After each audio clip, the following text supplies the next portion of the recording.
Philosophical pluralism is rooted in the polymorphic character of the human subject. So this is a rigor of philosophy, the diversity, the question differences. This is modern times that there is a movement from what is objective to subjectivity. So we discussed so much this about the Decalogue. Ladies and gentlemen, welcome to yet another presentation from Bonaventures PSA.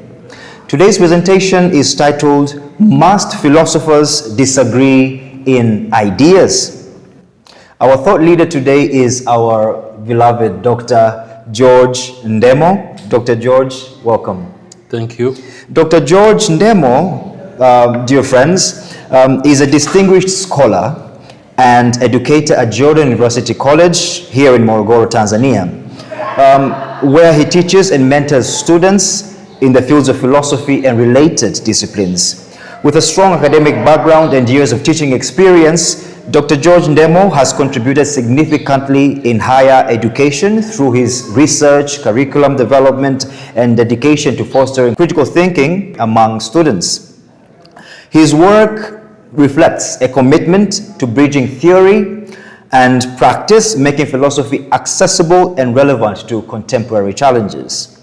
Dr. George Ndemo is widely respected for his intellectual rigor, engaging teaching style, and his role in shaping the next generation of thinkers and leaders in Tanzania and beyond. We are privileged to have Dr. Ndemo today in this session. Ladies and gentlemen, this is episode number A71 from the Philosophy Wing. Dr. George Ndemo, please, you're welcome for the presentation. Thank you. Let me begin by saying that I am glad to be associated to the science wing of Bonaventure platform. And as he has rightfully said, I want to reflect on the topic, must philosophers differ in their ideas? So here I just want to find out, why do philosophers persistently disagree about the most fundamental questions of reality, knowledge, and value? And my argument will be simple, that philosophical pluralism is rooted in the polymorphic character of the human subject. Just as a word of introduction, my foundation is based on the fact that human beings do not approach reality from a single homogeneous standpoint. Rather, they embody different fundamental orientations that shape the concepts they privilege, the values they affirm, and the relationships they establish among the basic terms of philosophical inquiry. The polymorphism of the human subject is rooted in the multiple dimensions of human development. Human beings develop successively as animal, intelligent, and rational beings, and maturity is attained at each of these levels according to different development rhythms. Because these dimensions do not reach maturity simultaneously, individuals exhibit varying configurations of instinct, intelligence, and rationality. This uneven development gives rise to diverse cognitive, moral, and existential orientations, which in turn generate different philosophical perspectives. Philosophical diversity is therefore grounded not merely in difference of opinion, but in the differentiated structure and the development of human consciousness. Over time, philosophical inquiry has had to contend not only with the polymorphism inherent in human nature, but also with a second-order polymorphism concerning the status of that very plurality. Philosophers differ not only in their fundamental orientations, but also in their judgments about whether such diversity is genuine, significant, or philosophically legitimate. Some affirm the plurality of basic human orientations as an essential feature of human thought. Others acknowledge it only in a limited sense, and still others deny it altogether. As a result, philosophical diversity arises at two levels, we may say. First, from the diversity of human orientations themselves, and second, from conflicting philosophical accounts of the nature and the legitimacy of that diversity. The problem of philosophical pluralism thus extends beyond competing doctrines to include disagreement over the very conditions that make those doctrines possible. Drawing on Bernard Lonergan's account of the polymorphism of consciousness, I want to contend here that philosophical diversity is neither accidental nor merely historical, but structurally grounded in the differentiated character of human consciousness. Lonergan's analysis provides a framework for understanding why distinct philosophical traditions emerge, persist, and resist reduction to a single comprehensive system. Rather than viewing disagreement as a failure of reason, his account interprets it as an expression of the multiple ways in which human consciousness develops and appropriates reality. Accordingly, the aim of my presentation here is not to resolve philosophical disagreement by defending a single philosophical system. Instead, I seek to explain why such disagreements are both intelligible and enduring. Now, by interpreting philosophical systems as expressions of the polymorphic structure of the human subject, I argue that philosophical pluralism is an intrinsic feature of human inquiry and an indispensable condition for understanding the richness and complexity of philosophical thought. Now, the greatest problem posed by the polymorphism of consciousness centers on the issue of self-appropriation. So I would like to begin by talking about self-appropriation. Naturally, the question arises, what is self-appropriation? Ironically, the question is so fundamental that explaining self-appropriation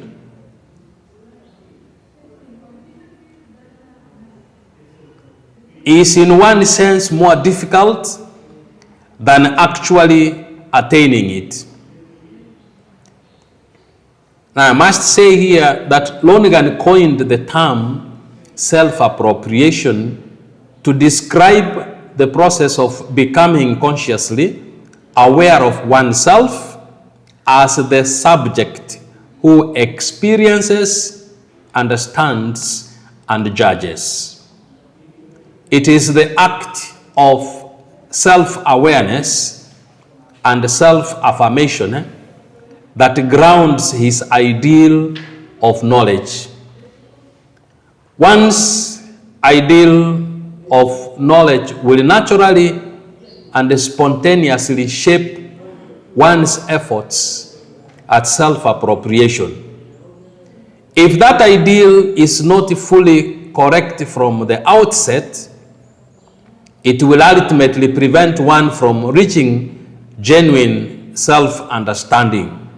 However, self-appropriation is not merely an intellectual exercise, it is also an existential challenge. As the Latin maxim states, qualis quisque est, talis finis videtur ei. The end appears according to the kind of person one is.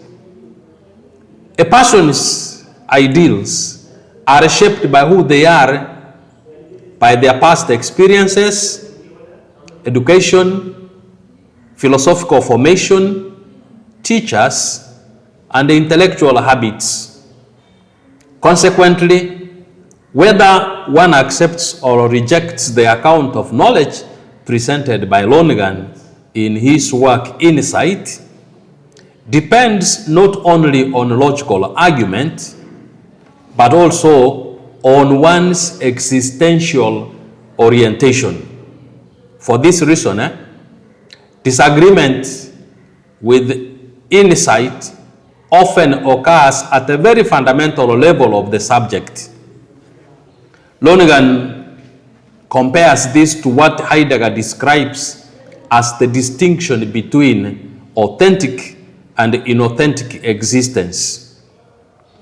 The issue is not simply whether one understands an argument, but whether one is willing to undertake a critique of oneself as a knowing subject. In this sense, insight raises an existential problem as much as an epistemological problem. Lonergan illustrates this problem by appealing to the scholastic tradition. And he maintains that the fact of insight is explicitly acknowledged and universally operative in the thought of Aristotle and St. Thomas Aquinas. Yet, he points to an article published in Gregorianum in 1933 by one Father Peter Honen on the knowledge of first principles. In that article, Honen reports that over 7 centuries of scholastic thought, he could identify only 7 scholastic thinkers who explicitly adverted to the role of insight, and only some of those accepted its significance. If insight is indeed fundamental to the thought of Aristotle and Aquinas, one may ask, why did so few scholastics recognize it? And Lonergan answers that an existential obstacle stood in the way. Many philosophers approached the question of knowledge with a ready-made ideal of what knowledge had to be. That preconceived ideal prevented the self-appropriation required to recognize the actual operations of knowing. According to Lonergan, this existential problem explains why insight has so often been neglected. To acknowledge honestly that intellect is fundamentally an act of intelligence is to encounter profound epistemological questions. It is far easier to minimize or overlook the role of intelligence than to confront the demanding task of resolving those questions. Ultimately, however, self-appropriation cannot be imposed by argument. It is not something another person can accomplish on one's behalf. Each individual must perform it for themselves by attending to and affirming the operations of their own conscious knowing. Self-appropriation consists of three interconnected moments.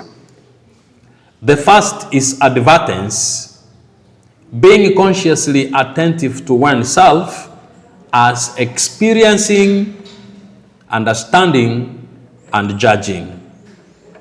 The second is understanding oneself as the subject who experiences, understands, and judges. The third is affirming oneself as that experiencing, understanding, and judging subject. These three moments correspond to the three fundamental elements revealed by the analysis of knowledge, that is experience, understanding, and judgment. In direct knowledge, experience concerns the sensible object perceived through seeing, hearing, touch, taste, smell, or movement.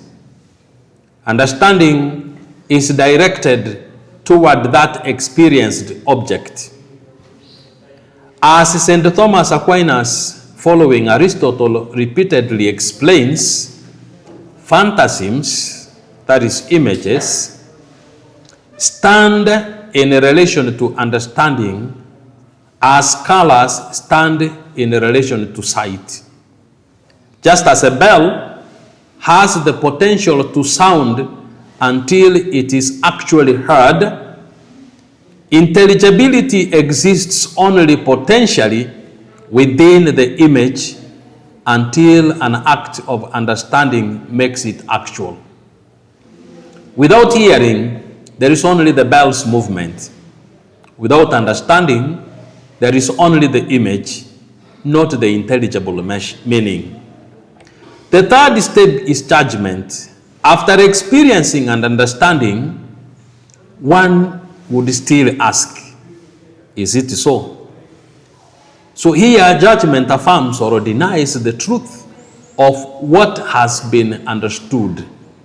Self-appropriation follows this same threefold structure, but its focus shifts from external objects to the subject. Instead of examining an object of knowledge, one attends to one's own consciousness, to one's own conscious operations. This introduces the question of self-presence. What is self-presence? Now, for another person to be present to me, I must first be present to myself. Such presence is not limited to empirical consciousness. That is simply being aware that I am experiencing. I can also be present to myself as one who is striving to understand, as one who actually understands, as one who reflects in preparation for judgment, and as one who judges. By repeating the same three operations, experience, understanding, and judgment, at the level of one's own conscious activity, one achieves self-appropriation or genuine knowledge. So self-appropriation provides the foundation for a theory of knowledge that is capable of accounting for itself. In doing so, it resolves one of the fundamental problems in epistemology, the self-referential problem. How can you give a standard to yourself? A theory of knowledge should not merely explain what knowledge is. It must also justify the very knowledge by which that explanation is made. Otherwise, the theory undermines itself. David Hume's theory of knowledge illustrates this difficulty. Hume maintained that knowledge consists of sense impressions associated through habit. Yet, this immediately raises a question. Does that mean Hume's own theory itself is nothing more than a collection of sense impressions connected by habit? If it is, then his theory possesses no greater authority than the ordinary knowledge he criticizes. The distinction between the critic's knowledge and the knowledge being criticized disappears. If the latter is inadequate, from where does the critic derive the superior standpoint needed to judge it? Is that standpoint itself genuine knowledge? The account grounded in self-appropriation avoids this difficulty. The same conscious operations, experience, understanding, and judgment that constitute the knowledge being analyzed are also the operations employed in analyzing and describing that knowledge. The structure of knowing and the structure of the theory of knowing are identical. Consequently, the theory explains itself without appealing to a higher or external standard. This explains why self-appropriation is philosophically indispensable. Borrowing an image from Kant, one cannot be a philosopher by being merely a plaster cast of a man. Genuine philosophy requires more than repeating inherited doctrines or relying on the authority of others. It demands a point of reference that is one's own. A philosopher's thinking must therefore possess an internal foundation. In the final analysis, one must be able to appeal to resources grounded in one's own conscious activity rather than in external authorities. Kant expressed this distinction by observing that learning may consist either in grasping principles or merely in accumulating information. A person may memorize the teachings of Christian Wolff, for example, and cite them whenever required. Yet, if one of Wolff's definitions is challenged, such a person may have nothing to say beyond repeating what has been learned. The knowledge remains borrowed rather than genuinely possessed. In Kant's words, such a person is only a plaster cast of a man. The value of self-appropriation lies precisely here. By grounding knowledge in one's own conscious operations of experiencing, understanding, and judging, it provides an ultimate basis of reference. From this foundation, one can address philosophical questions with intellectual independence and proceed confidently to investigate other problems. A philosopher does not need some understanding of the general orientation of scientific thought. Philosophy requires the ability to grasp the kind of reasoning employed by scientists, as well as some awareness of heuristic structures and the role of higher viewpoints in scientific inquiry. This represents a minimal requirement for philosophical reflection. However, a philosopher does not need detailed expertise in every scientific discipline, or the ability to engage with each field at a technical level. Philosophy is not founded on science any more than it is founded on common sense. Rather, its proper foundation is self-appropriation. the appropriation of the self as one actually is, through attention to one's own conscious operations of experiencing, understanding, and judging. Beyond the objective side of the problem, which is most apparent when we speak of integration, there is a subjective side that is even more fundamental. In fact, it is the subjective dimension that presents the greatest challenge.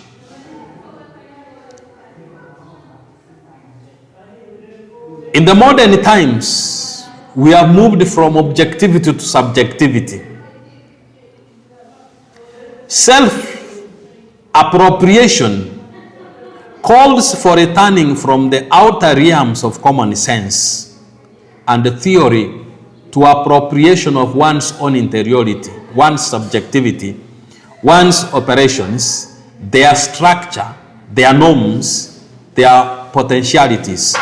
Such appropriation in its technical expression resembles theory, but in itself, it's a heightening of intentional consciousness and attending not merely to objects, but also to the intending subject and his acts or operations. As said earlier, it is the subjective dimension that presents the greatest challenge. The French existentialists expressed this beautifully when they said that human beings are defined not by a fixed essence possessed from the beginning, but by an exigence, a demand or a requirement to become intelligent, rational, or to realize whatever ideal a particular existentialist proposes. There is an important truth in this view. Human beings undergo personal development, and this development is not limited to the moral sphere, even though moral development is often the most familiar and easily recognized form of growth. There is also a development of the intellect itself. Self-appropriation depends upon the self that is being appropriated. Therefore, the development of the self is a necessary condition for possessing something adequate to the task of philosophical integration. The self must become sufficiently developed before it can fully understand and appropriate its own operations. We do not simply discover knowledge as an external ideal. We also become the kind of selves capable of knowing. The nature of knowledge must be discovered through the pursuit of knowledge itself. But this pursuit occurs within a self that is continually developing. We develop in response to external situations and influences, but we also develop from within. This internal development is the central issue. Becoming explicitly aware of what intelligence is and recognizing the philosophical implications that follow from understanding the nature of intelligence and judgment. The development of philosophical reflection is therefore inseparable from the development of the means by which human consciousness expresses and understands itself. I have said a lot that now I should bring what I've been saying to a conclusion. What I have presented here is a close following of Lonergan's account of polymorphism, which is grounded in his analysis of human cognition. Lonergan's cognitional analysis is made possible in large part by developments in modern science and the methods of introspective psychology, developments unavailable to Aristotle and Aquinas, which provide new possibilities for articulating the structure of human consciousness. This represents a broader phenomenon In intellectual history, new modes of self-understanding become possible when new forms of expression and analysis emerge. For Lonergan, self-appropriation requires more than simply being empirically, intelligently, and rationally conscious. It requires knowing that one is conscious in these ways. Such knowledge is dependent upon self-expression and self-manifestation. The subject must not only operate through the structures of consciousness, but must also recognize and articulate those structures through reflective awareness. In this respect, there is a significant insight in the Hegelian connection between subjective spirit and what he called its manifestation in objective spirit. But Hegel aside, human self-understanding is mediated through the forms in which consciousness becomes manifest within language, culture, and history. The manifestation of human consciousness occurs first through those activities and products that are sensible and externally observable. A fuller and more immediate manifestation occurs when these activities and products become linguistic, when they have been internalized and expressed in language. Through language, human beings do not merely create objects, but articulate meanings, judgments, and understandings. Language provides a more direct expression of consciousness and thus a richer field for reflection and self-appropriation. When scientific thought emerges, human intelligence becomes an even more explicit object of reflection, providing a more developed basis for understanding the operations of consciousness itself. At the level of philosophy, this process reaches a further stage. The historical succession of philosophical systems, each advancing different accounts of reality, knowledge, and value, represents the objective manifestation of the polymorphism of the human subject. These differing philosophies express not only humanity's capacity and the need for development, but also the fact that human development proceeds along diverse and sometimes divergent paths. From this perspective, philosophical differences can be interpreted according to the degree of self-appropriation achieved by the philosopher or a philosophical tradition. When self-appropriation remains limited primarily to the level of external experience, the awareness of oneself as seeing, hearing, speaking, and interacting with the sensible world, philosophical positions tend to emphasize the primacy of external data. Such approaches appear in forms of materialism, the philosophy of atomism, sensationalism, positivism, and pragmatism, where experience is understood chiefly in its empirical dimensions. When self-appropriation extends to include the interior experience, philosophical reflection takes a more explicitly subjective and modern form. Modernist approaches, for example, often place religious experience at the center of religious understanding, treating doctrinal formulations primarily as symbolic expressions of that experience. The validity of such symbols is measured by their ability to express or sustain the underlying experience, and when they no longer fulfill that function, they may be regarded as historically limited or replaceable. Beyond self-appropriation at the level of experience, there is self-appropriation at the level of intelligence. Lonergan devotes the first 8 chapters of his book, Insight, to the analysis of this dimension of consciousness.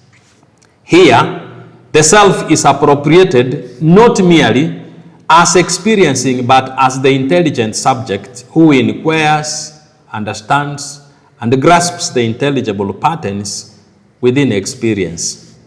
Now, philosophies that emerge from this level of self-appropriation include those of Aristotelianism, Kantian, idealists, relativists, and essentialist traditions. In each case, experience and intelligence are combined as constitutive elements of the self that is understood. However, because different philosophies conceive both experience and intelligence in different ways, they generate distinct accounts of knowledge, reality, and meaning. Now, a further development occurs when self-appropriation reaches the level of judgment. When the subject recognizes not only experience and understanding, but also the act of rational affirmation through which truth is attained, a third type of philosophical orientation becomes possible. At this level, the self is appropriated as a subject who experiences, understands, and judges. Each of these forms of self-appropriation can develop in different ways, depending on both the individual's intellectual development and the historical possibilities provided by a particular culture and age. Now, philosophical orientations differ not only according to the levels of self-appropriation they achieve, but also according to the extent to which they remain open to further development. A philosophy may be constructed exclusively on the basis of self-appropriation at the level of experience, deliberately excluding the roles of intelligence and judgment. Now, such approaches regard understanding and judgment as merely subjective activities that do not contribute to genuine knowledge of reality. Alternatively, a philosophy may acknowledge both experience and intelligence while remaining open explicitly or implicitly to the further appropriation of judgment. I finally wind up with a question concerning the philosophical significance of self-appropriation. What is its significance? Self-appropriation, I may say, provides a basis for developing categories capable of characterizing fundamentally different philosophical orientations. The first category consists of positions, propositions that are compatible with the structure of human knowing as revealed through self-appropriation. These affirm the integrity of experience, understanding, and rational judgment as constitutive elements of knowledge. And the second category consists of counter-positions. Others will call it counter-examples. Propositions that are incompatible with this structure of knowing. A counterposition arises when a thinker, despite actually operating as an intelligent and rational subject, advances a theory that contradicts the very conditions that make intelligent and rational inquiry possible. Thus, the fundamental conflict is not simply between competing philosophical opinions, but between a thinker's actual performance as an intelligent and reasonable subject, and the philosophical claims that thinker explicitly maintains. The theory of polymorphism provides a framework for identifying this tension and for distinguishing positions that are consistent with the structure of human consciousness from counterpositions that undermine it. In his analysis of knowledge, Lonergan examines the act of insight and its significance in chapters 1 to 8, and then turns to judgment in chapters 9 and 10. He arrives at the conclusion that understanding occurs as described through the act of insight, and judgment occurs as described through the affirmation of the knower, where we say yes or no, we know something. Each person in affirming knowledge recognizes within themselves a certain level of intelligence and reasonableness, something that cannot simply be denied or discarded. This recognition leads naturally to the question of objectivity, which presents a genuine philosophical problem. The problem of objectivity arises because of the polymorphism of the human subject. The human subject is one who develops and moves through different forms of equilibrium according to stages of development. Within this development, conversions occur, bringing about different orientations of consciousness. And from this emerges the distinction between positions and what we have called counterpositions. The debate concerning the objectivity of knowledge reveals itself as a counterposition. The distinction between position and counterposition becomes an essential part of the method of doing metaphysics. Ultimately, the issue of counterposition reduces to a question similar to Aristotle's argument with the skeptic. The response is to require the skeptic to engage in discourse. And by speaking and making claims, the skeptic already participates in the very activity of knowing that he attempts to deny. Ladies and gentlemen, thank you for listening to me.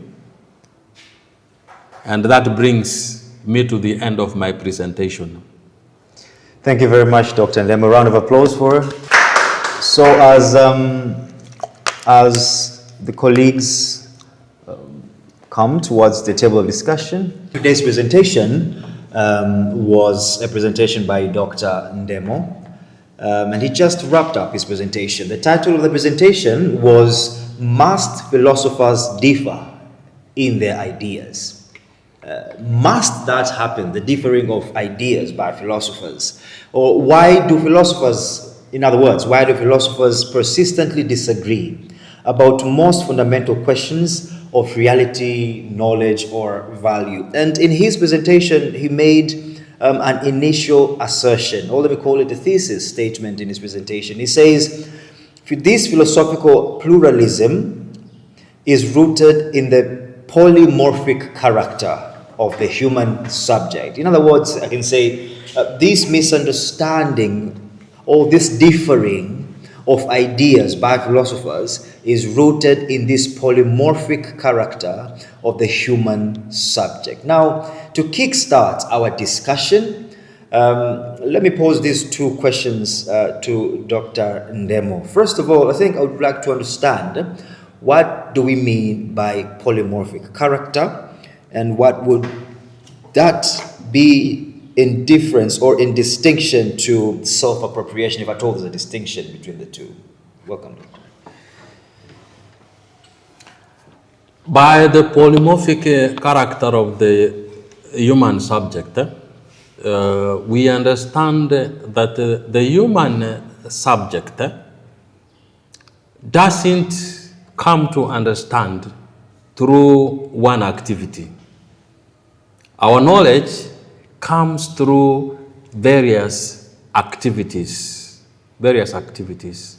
And these activities get combined together to give us the knowledge that we need.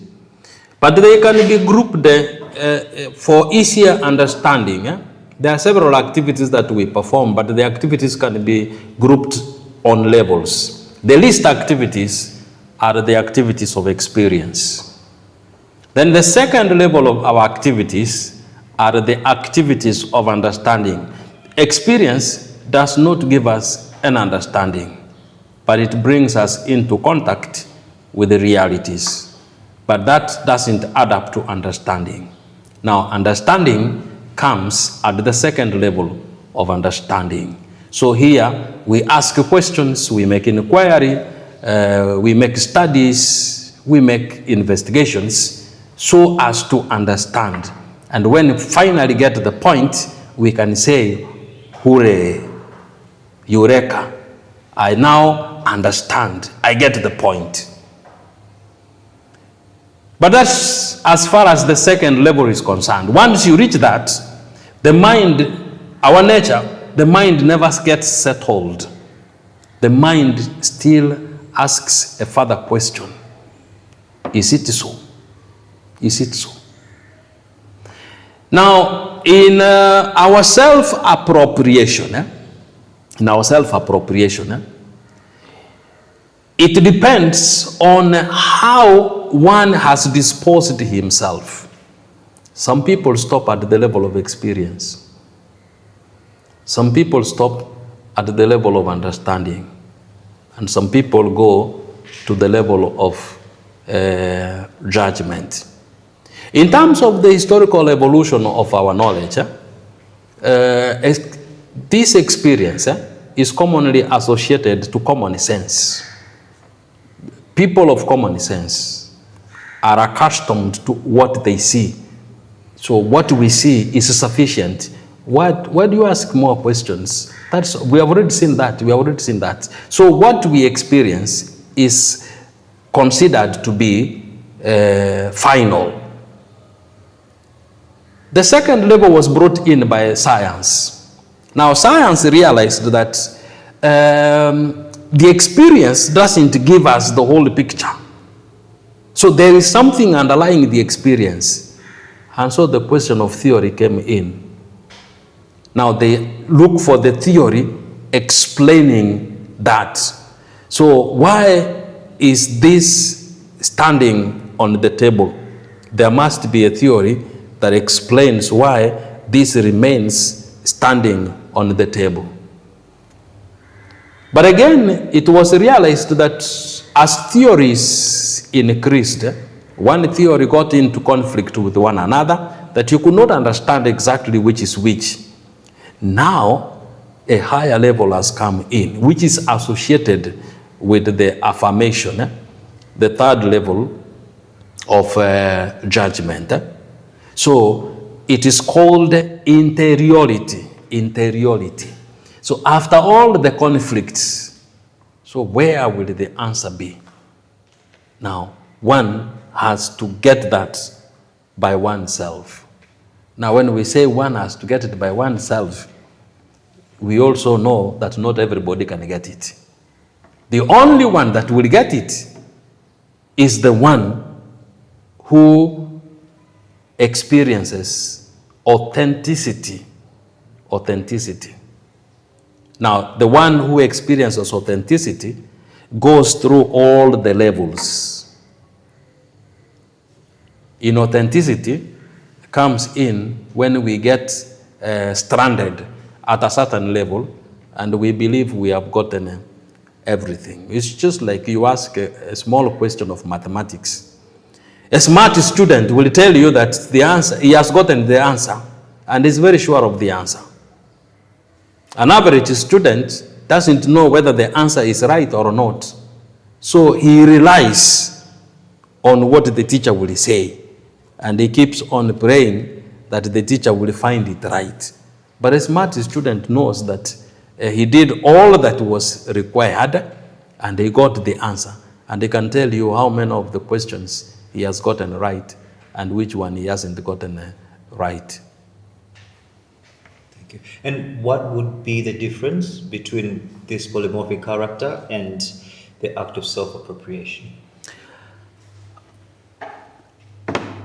The polymorphism of the human consciousness, I've said, is the mere understanding that we have various ways of coming to know. We don't have just one way of coming to know.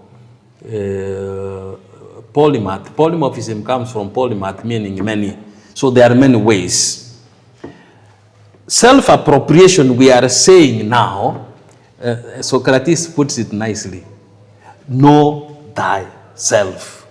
Know thyself. So understand yourself. What level are you in? What level are you in? Now, if you understand yourself, you can see yourself experiencing. You can experience yourself going through experience. You can experience yourself understanding, going through understanding. But you can also experience yourself making a judgment. But that's at the least level. But you can also move to the second one, where you understand your experience. You understand the understanding that you have gotten. But you also understand the judgment that you have made. But still more than that, in self-appropriation, you can move to the highest level, where you can judge your experience. You can judge whether the experience was accurate or not. You know, if you were observing something from a distance, then it will not give you the right thing. But you can also judge your understanding as to whether it is right or wrong, whether it is true or false. And now you can affirm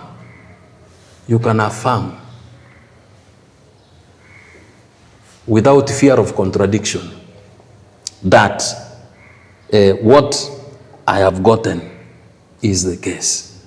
Or if you have missed something, you say, I am not sure. I am not sure. That is now the appropriation we are talking of. So self-appropriation is not the polymorphism. Polymorphism is the nature of our mind getting to know through various ways. Now, appropriation is that task of understanding these various levels and internalizing them so that they guide you through the process of acquiring knowledge. This is what we are calling self-appropriation. And this is what we are saying. I was saying in view of Lonigan that many people miss it, not just miss it, but there are also those who dismiss that we do not have something like that. So to simplify what Dr. Ndemo is projecting here, I hope I got what he's saying, is this. When somebody asks, why do philosophers disagree? Why do philosophers disagree? Simply put, one could say that disagreement is sourced from the subjects, from the human subject's property of having knowledge being multi-leveled, or the act of knowing being multi-leveled. There is a level of experience, there's a level of understanding, there's the highest level of judgment. Sometimes Jackson and I might be disagreeing just because we may be operating on different levels. I am seeing the same object of knowing at the level of experience, while Jackson is seeing the same object of knowing at the level of judgment. At the end of the day, we may get into some sort of intellectual quarrel simply because we are operating on different levels in that general act of knowing. Now, I hope just to add on to what you have said, just imagine the easiest way of imagining. Today in arts, they speak of a 3D dimension. A 3D dimension. There is a 1 dimension, there is a 2 dimension, and there is a 3D dimension. What does a 1 dimension mean? You take a picture from one angle. You take a picture from one angle. So if you take a picture of Juko from the gate, you think that picture is the representative of Juko. It's the representation of Juko. But then there is a 2 dimension where you can take a picture from 2 angles so that you can capture this side and this side. But there is also now the 3-dimension. The 3-dimension now, they will take an overview. An overview is taking a picture of Juko from above the skies. That gives you a different picture of Juko because you will see all that is within Juko. The one who took a picture at the gate thinks that is the whole of Juko. Now the one who stood maybe at the entrance from the main road and can capture that wall and the other wall here, thinks it looks like that. Now the one who has taken it from above has captured all the buildings that are here. So if these people started arguing who will have the right picture, we have a famous story given of 6 blind people, 6 blind men going to see an elephant when actually we know they do not have eyes. So how are they going to see the elephant? They relied on experience. The first one landed on the tail. He said, it's like a snake. The second one landed on the legs. He said, it's like a trunk. The third one landed on the stomach and said, no, it's like a wall. And then the other one landed on the tusks and he said, it's like a spear. Now, when you ask at the end of the day, who among these people has a true picture of an elephant? None. Who has a wrong picture of the elephant? None. They all have something about the elephant. But what they have is just an aspect. So we speak of a dimension. There are many dimensions. If you are looking at it from one dimension, then you are likely to differ from the other one who is looking at it from another dimension. But it is all the dimensions brought together that will make you have the comprehensive knowledge that you need. Because you brought up the issue of science, science coming up with theories. So for example, I might take a glass here and then pour water into that glass, and then I take a ruler and place the ruler inside the glass. Somebody operating in the level of experience would say, the ruler is broken, the ruler is bent, or the ruler is broken. And the person might be very convinced because that is what the senses award him with. However, another person operating in the level of understanding would say, no, that is not the case. Now theory now. The ruler is not broken. The ruler is not broken. At the end of the day, these two people are in disagreement, not because... The answer to the question why philosophers must differ in ideas. The answer come from the John Locke's idea when he was speaking of why philosophers must maybe differ in this question. They hear that kind of question, where the answer is because he said that the philosophical rigor lies on its philosophical reengineering. Reengineering, which comes now, this the polymorphism of the way the diversities of ideas. Diversity of ideas in the background, as Dr. was explaining, those are the way that gives philosophy its rigor and make it always develop into other disciplines. So that is a rigor of philosophy. If we miss that, therefore, we miss the object of our inquiry. So this is a rigor of philosophy, the diversity, the question, differences. This is what all about philosophy we have. If we miss it, we don't have philosophy anymore. Thank you. Now, that is a very important point, but it raises something that I spoke of, moving from the object to the subject, from objectivity to subjectivity. Where is that rigor? The rigor is not in objectivity. The rigor is not in the object. The rigor is in the subject. That's why today we speak of moving from objectivity to subjectivity, which many people have failed to understand, that the problem actually lies not in the object, but in the subject. And if you harmonize with this example, the ruler is the same. The ruler is the same. The problem lies not in the ruler, but in the subjects. Because one sticks to experience and sees it is meant, and the other one acknowledges that there must be something behind this that can explain this. This is now what science calls the theory. So there is the medium. So kumbe, when you watch this, you observe this through a medium, the medium contributes into this. So the point you raised is a very nice one, and it draws our attention to the question of objectivity versus the subject. Why is the subject the center? Why is the subject at the center? Because the foundation is the subject. If the subject does not develop beyond that, nothing will happen. Nothing will happen. The nine accidental categories of being, living out substance. So we discussed so much this about the Decalogue. Even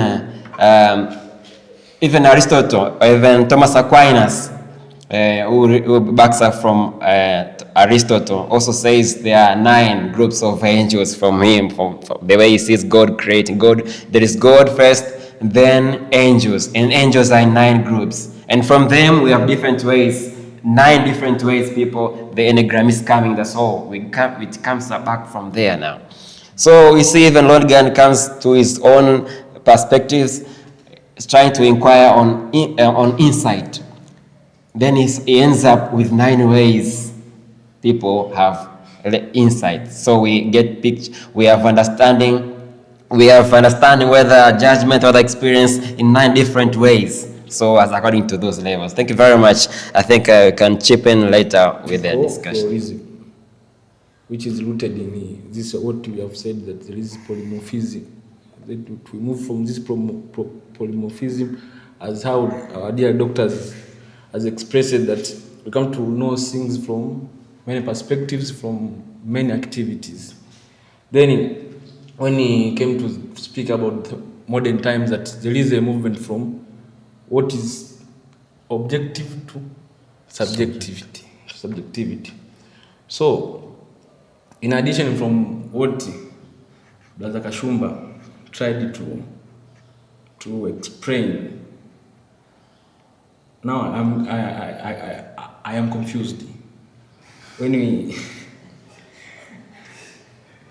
we have first to appear, I don't know, he spoke about thesis, I don't know, to experience, to understand, and Judge.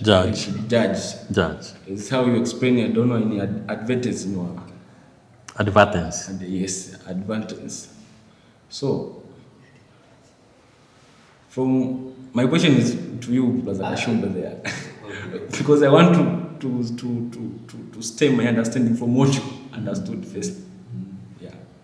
So, may you maybe repeat? Yeah, for you, what you explained before there. The levels. So this from experience, understanding, judgment, understanding, and there is knowledge in it to understand that. So let me do that, and probably we'll give Doctor a chance to conclude, and that will be the end of the session, I guess. Hopefully you'll understand from that. Yeah, so what I grasped from Dr. Ndemo's presentation is this. The question we're trying to tackle here is, why do philosophers differ in ideas? So according to the presentation, I understood that there are 3 levels in a human being's act of knowing. Level 1, experience, or we can call this intuitive encounter with what is extramental or extramental reality, things out there. You accept them as they come to you. That's the level of experience. And then there is the level of understanding. Not just intuitively receiving what is out there, but moving forth to try to explain what has been presented to you extramentally. See? So I'll give an example of, let's say we have a glass here filled with water to a particular level, and then I take a piece of ruler or a ruler, I place it within the glass, right? What happens? Jackson would see from a particular angle that the ruler is bent or is broken. The same. I would see the same from my angle that the ruler is broken. Now, that is the first level, the level of experience, you know. What do the eyes give you? A broken ruler. So if Jackson persists in the level of experience and I move forth to the level of understanding, meaning that if I move forth to try to understand what exactly is it that I am seeing, then I have moved into the level of understanding, trying to provide a theory or an explanation of whatever had been presented to me from outside. Are we good so far to that point? So at the end of the day, if I elevate myself to the level of understanding, I may be able to explain that whatever I am seeing is not a broken ruler. That is simply what light does, you know, those in physics, right? Refraction, etc. So I have an explanation already. It's not a broken ruler, rather it seems that it's a broken ruler because of A, B, C, according to principles in physics. So that is the second level now. And question myself, explanation that I have formulated, a right explanation or a wrong explanation? Is it so? Is it the case? Now that's the level of judgment, the third level. So if I operate in the level of judgment, and then Jackson manages to move forth to the level of understanding, he will simply be glad that he has an explanation. And he might be very happy with that. But me, who has elevated myself to the level of judgment, I may come to a point of saying, well, it's not simply refraction of light. I was wrong. It's something else. So I now have the understanding that the explanation I gave in the second level is not the case. So again, I am indifferent compared to Jackson. Jackson is now in the level of understanding. I'm in the level of judgment. I've already denied that that is not the explanation. So those are the three levels. First level, experience as you perceive it. Second level, the level of understanding. Give an explanation of whatever you experience. The third level, is that explanation the case? Is it so? Does that explain? Yeah. So from the presented talk, this What you see, he makes observation of the changes, and he says they all seem to be coming from what we possess. And that's what is driving us. So he says, without this matter, we can't talk about it. And he said we cannot talk about human society without looking at the material aspects surrounding them. So we'll tell you people differ because of what they have. They have competition because of what they have. But if you go beyond that, is that the only theory that explains the differences that we have in society? No. So how would you handle it? Look at the other theories, see what they say, compare with his. Now, if you understand that he's operating at that level, then you know he should have gone beyond that. You can go a step higher. You can correct that. Now, I come to the question, must philosophers differ? So at the end of the day, the question is, must philosophers differ? Really, what we are saying here is that within our nature,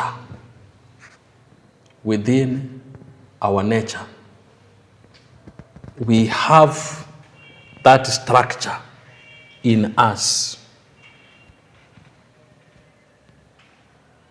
And that structure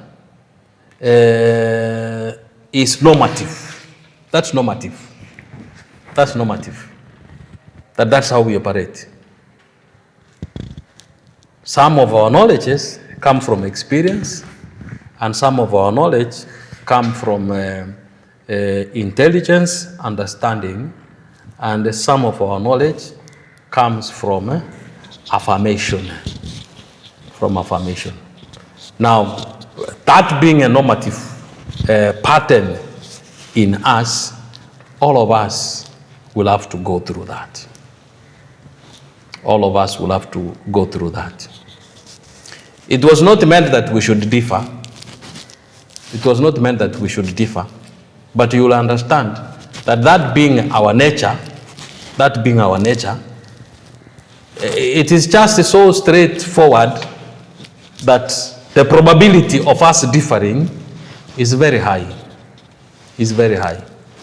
Why? Because we don't move at the same pace. We don't move at the same level.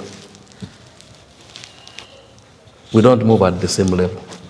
We develop individually. It's just like a child. You see where a child begins? When we were children, we thought and acted like children. After reaching adolescence, we started attaching ourselves to the peer groups. So we listen more to the peer groups, and we follow what the peers are saying.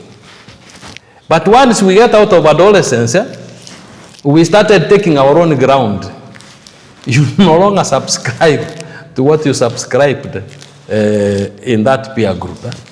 You begin finding your own independent position. So that's how we progress gradually. And when you become older, now you reach a point where you look at things and you wouldn't want to be in a hurry. You just keep quiet. What you don't understand fully, you'd rather keep quiet. Don't comment on anything. Now you'll understand the value of what Wittgenstein was saying, whereof I have nothing to say, thereof I keep quiet. When you realize you do not have an answer or the right answer, you're not sure of your answer, then you don't just open your mouth, so you keep quiet.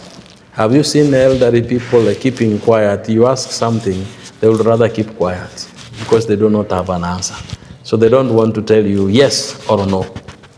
So they just keep quiet. And you see like they have not heard you. So must they differ? It's unfortunate that sometimes they differ, but differing has nothing wrong. It's the process that we take through, and we can always correct this. There is always room for us to correct. Where the problem comes is where I hold on to my position, and I think it is the only one. It is the only one. And yet, later on, I realized that it was not the only one. Have you seen people in an organization, one is accused of committing a mistake and they sent away, when actually the mistake is not by the person, but rather it is put there by colleagues. What do we call it? Conspiracy. It's a conspiracy. Friends, your colleagues make a conspiracy. They don't like you, so they want you out.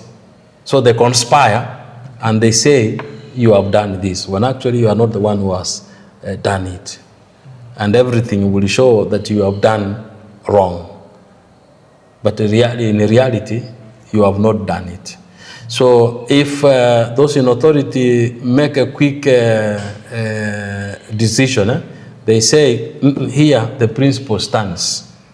You make a mistake, you go. So you will go. Much later, they come to realize that actually the culprits are here.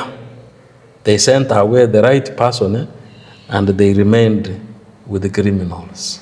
So that's how it happens in our everyday life. So it wasn't that we must differ, but if we differ, we know that it is because it is within our nature, that we have certain structured patterns within which we think and get to know. What level we find ourselves dictates what we are going, what kind of position we are going to take. Until we understand that we have these levels, we'll always be fighting. He spoke nicely about the enneagram. Enneagram, one who does not understand what the enneagram is, doesn't understand the power of it. But it has some strengths and it has some weak sides of it. I shared with him before he came, we have so many ways of studying personality. Enneagram is one of them, but there are also other psychological ways of looking at another. There is one that groups for couples who are married, groups them into four. They say we have a thinker, we have an organizer, we have a helper, and we have a spontaneous person. What happens here, if a couple comprises of one who thinks and a helper is somebody who is merciful, likes giving things to those who are in need. A thinker likes planning. So if the spouse, one of the spouses is the thinker, he will make a budget and he will say, we need this much in our house. He does the shopping, and he says, this month I am done. So come what may, we shall not lack. We have everything. And then when he has gone to work, the neighbor comes, says they have not eaten for 2 days. The other spouse, who is a helper, sympathizes with them. He says, but we have more than we need here in our house. So he goes and picks a section and gives to them. A week before the end of the month, the other spouse asks, but how come? Because I calculated what we spend and I bought enough. He said, the neighbor came in, they had not slept for a couple of days, so I gave some to them, but you never told me. So here, if they don't understand one another, they will always differ.